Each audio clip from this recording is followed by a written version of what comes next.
I'm back with another video. This video is going to be looking at Chelsea versus Atletico Madrid in the UEFA Champions League. So Chelsea ended up winning this match, and we're going to look at the concepts Chelsea are going to use, which could potentially make them a serious threat in this competition. Now, this video is made using Keyframe. The link will be in the description, as well as a few other links to my other blogs and Twitter account where I post more content. If you want to check it out, that'd be great. But let's get right into it. So when Chelsea would build from the back, they would use Mendy sparingly, but they would also stagger their three central defenders. Azpilicueta would move into the wide area, as well as Rudiger moving in the outer part of the half space, while Zuma stayed centrally to occupy the central corridor with Mendy. Now the double pivot between Kovacic and Conte would occupy the central corridor between these players, creating press-resistant structures in the beginning phase, which is crucial when playing against Atletico Madrid because of their high pressing, as we see here from Llorente, moving from the half space. Llorente is playing as a wide midfielder, but very narrow, as Atletico usually do. Luis Suarez is holding the middle, splitting the two holding midfielders, and getting ready to press the ball into the corner where it can be then isolated.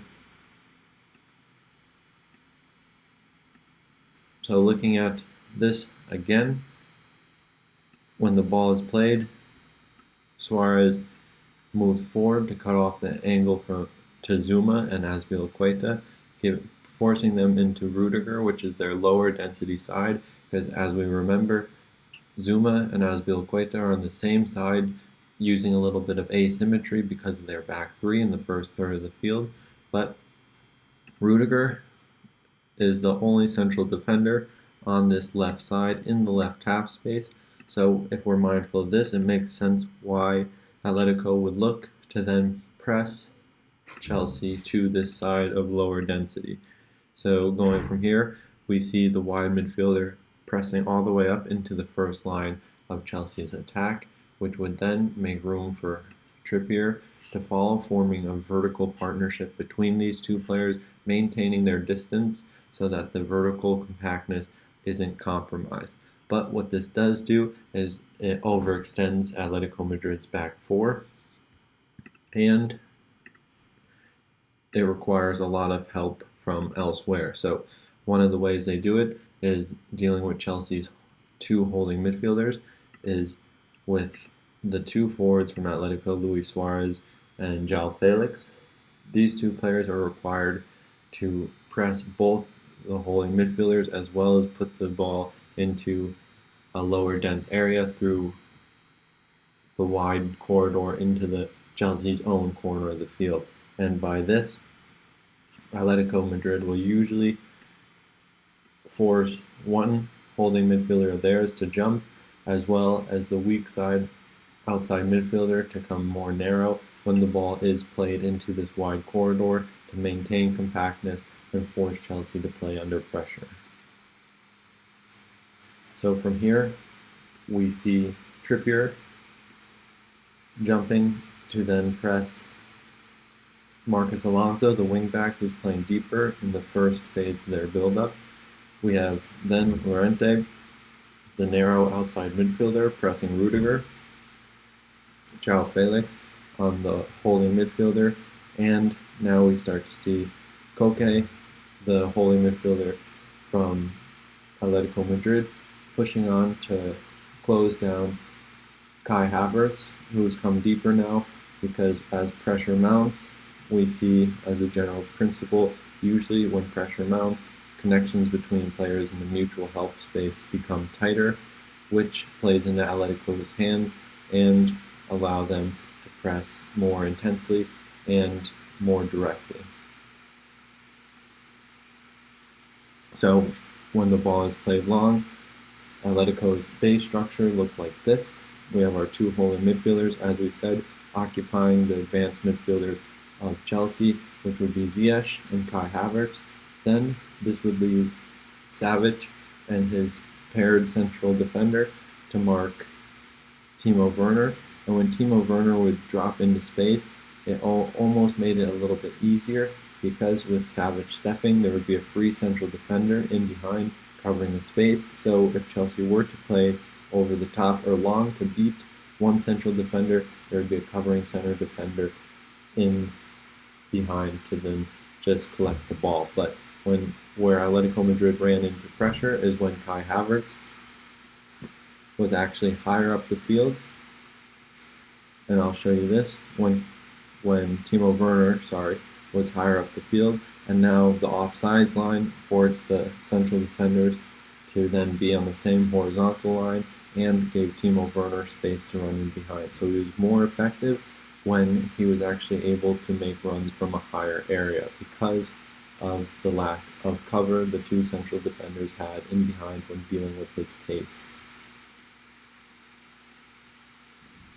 So one instance where Chelsea weren't pressed as intensely, and we can see how this affected the game. So Kurt Zouma, after the initial build-up, Mendy wasn't used very much, so Kurt Zouma would be the lone central defender, and this picture shows the importance of the holding midfielders for Chelsea and their job, especially in transition, because as we see with Kurt Zouma, he's marking Luis Suarez, playing 1v1, so in the case of a defensive transition, the two holding midfielders would have to cover these gaps between the central defenders and use their cover shadows to block passes, progressive passes into the forwards so that they don't get caught out because of this one-to-one situation. But again, we see the vertical partnership from Atletico Madrid, one thing they usually use between Trippier and Llorente, pressing the ball into the wide area, but by having an overload in the half space between Kovacic and now Kai Havertz just ahead of him, they are able to effectively use third man movements and create numerical superiority to outmatch the Atletico Madrid's press, especially when they're disconnected as we see here. So Kai Havertz drops into the space, can use Kovacic as a third man movement, and we start to see the numerical superiority that they have in the center of the field, because usually Atletico Madrid have their four-man midfield through a narrow outside midfielder and two central midfielders staggering their position to cover more ground, but with Llorente pressing into the wide area, they now only occupy the central corridor with three players, and Chelsea have their four-man midfield with players in advanced areas like Kai Havertz dropping into a deeper role to then effectively find the free man via Kovacic and progress the ball further.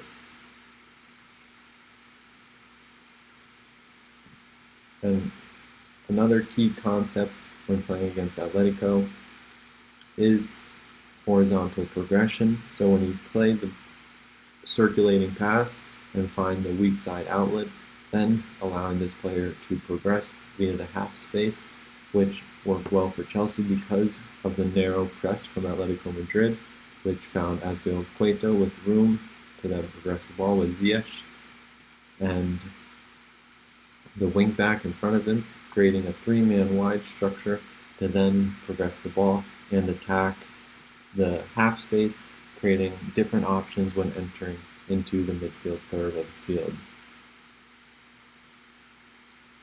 Now for Atletico Madrid's initial build-up, they played very direct, as they usually do, and with Atletico Madrid's two central defenders playing next to the goalkeeper, this was initially because if they played a first line pass, the Chelsea players would then be drawn further forward, even though Atletico Madrid don't build from the back very much. But if we see the players from Chelsea get drawn forward more, we can look at the space that it's created and draws Chelsea further up the field, even if the holding midfielder checked back, but the holding midfielder is very much involved to what comes next after the initial long pass. So usually the first line passes are just to pull players away from the further positions up the field, which Atletico Madrid are targeting. So from here, they even have these players just in these positions just to overstretch Chelsea and force them to defend the whole half of the field. So from here, we can see the long pass they play with the target, one of the forwards, João Felix or Luis Suarez dropping deeper. And the goal from here is if they can get a flick or touch it, that's fine. But the main concern is the second ball. And defenders more often than not win this pass, so having a three-man base structure underneath to where they can then collect the second ball is the most important thing. And even here, Atletico Madrid are a little bit off. They should be about a few yards further, a bit closer to the Chelsea players, but not less than 10 yards to where the ball will land. And they have players in behind, staying onside, ready to collect the ball if it does get flicked in behind. But even a situation like this, Atletico Madrid's players are too deep, which would allow players like Conte, and Kovacic to collect the second ball in more space than needed if the ball doesn't surpass them. Next situation, in Atletico's build-up, again, the central defender is playing a little bit deeper, even though they're not going to build from the back. This is just to commit the players from Chelsea forward, but then we see when Chelsea go long, again the second ball shape with Werner now, the player challenging for the ball. We have Luis Suarez, João Felix, and Koke, all in a second ball position, creating almost an arc around where the ball is going to land, and usually playing the blind spot of the Chelsea players, as the Chelsea players have a tendency to go a little bit too close to the ball where it's played from, as we see here. They tend to gravitate towards where the ball will land and not where the ball will then go after the initial challenge is put in. So here is one progression from Atletico Madrid where they use overload and compactness to then progress the ball. So Trippier plays the ball into Felix, and that we now have the two holding midfielders from Atletico Madrid, both in the same corridor, as well as the wide midfielder and our number 10, as that's usually the position João Felix plays. So not only do we have multiple players in the half space, but we have many players in the same line, creating an overload, and we're using minimum width on the weak side, as we can see, because there's not really any intention to circulate the ball into the weak side. So they overload this area and look to create fast transitions, fast vertical movements to then get in behind. And what this does is it's pretty hard to defend. As we see here, Kovacic steps out, Marcos Alonso's caught flat, and the ball is able to be progressed via positional superiority and accessing the space between the lines in an advanced area. The wide midfielder coming narrow, he's able to then pin the back line and make runs in behind when João Felix receives the ball and is able to take his first touch forward to eliminate more Chelsea defenders out of the picture. Now let's look when Chelsea were most dangerous, when Atletico Madrid would commit numbers forward and leave space behind.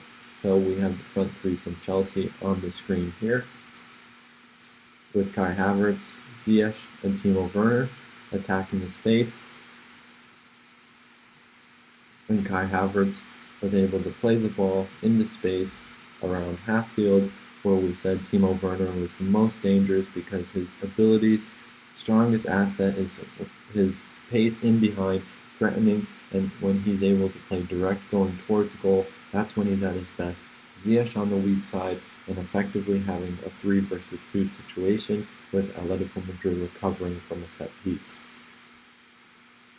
So here, Timo Werner gets in behind and uses the weak side cutback to an unmarked Ziyech because we were recovering from the set piece.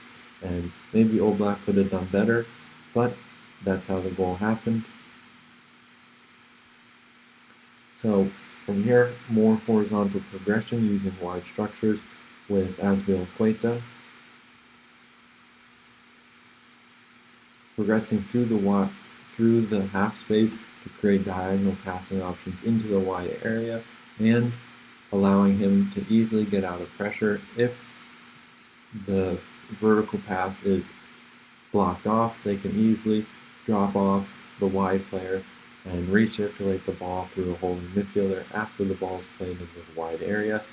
Or we start to see a few mistakes that Atletico made that they don't typically make, especially when their whole game is oriented on their defensive principles. But we have a 4-2-3-1 or a 4-4-2, depending on the picture.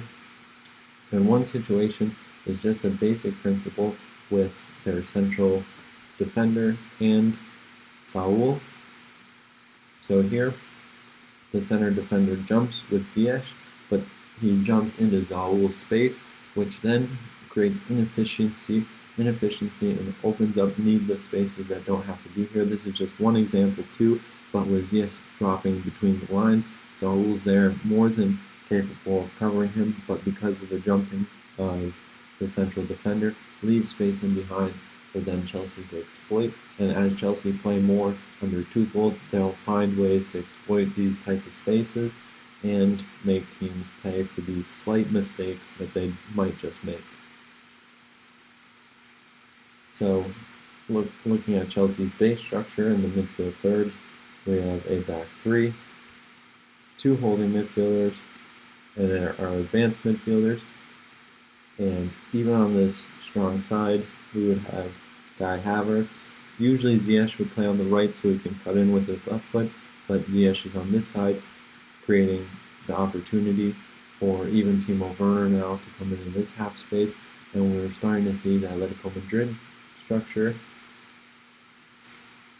And there are two banks of four. And the one thing about progressing via dribbling central defenders with a three central defender system is it pulls out a midfielder from the midfield line, which would then emphasize the space between the lines for Chelsea to use. So, using a back three in the first third of the field, Mendy is used as little as possible, and they're a double pivot. Usually maintain about 10 yards between each other, very compact because it pulls out defenders from Atletico Madrid and it allows them to create space going further forward and in wide areas with their double pivot. Very compact and tight, creating tight connections to play out and then looking to release a free man further forward or generate space to one side where they can then virtually just walk the ball forward. So here, Atletico Madrid press again. We see the high press, and we'll talk a little bit. First, the only thing wrong with this press really is the two central midfielders from Atletico Madrid. We can highlight them here. They're both jumped into this space, creating a lot of space between the lines for Chelsea to progress through. But other than that, a little bit of inefficiency as we saw here, and a little bit late to the press as well. But other than that, it was a good press. But when you have such strong defensive principles playing against a positional play opponent that uses numerical superiority, you have to cover this space efficiently, or else they'll find ways to access it. And then we see the press-resistant structures Chelsea create via their holding midfielders and their central defenders and their wingbacks. So these press-resistant structures are put into place to deal with pressure like this and then find space further forward between the lines. And again, when Timo Werner is higher up the field playing in the last line on the shoulder of the defenders, that's when he's most dangerous for space. And you can even just look at his body position, lowering center of gravity, getting ready to move, versus the Atletico Madrid center of gravity. His body position is very vertical, not making it very horizontal friendly or giving him vertical mobility just based on his body shape. So that's the analysis. I hope you guys enjoyed it. Please like and subscribe to the channel, and I'll see you in the next one.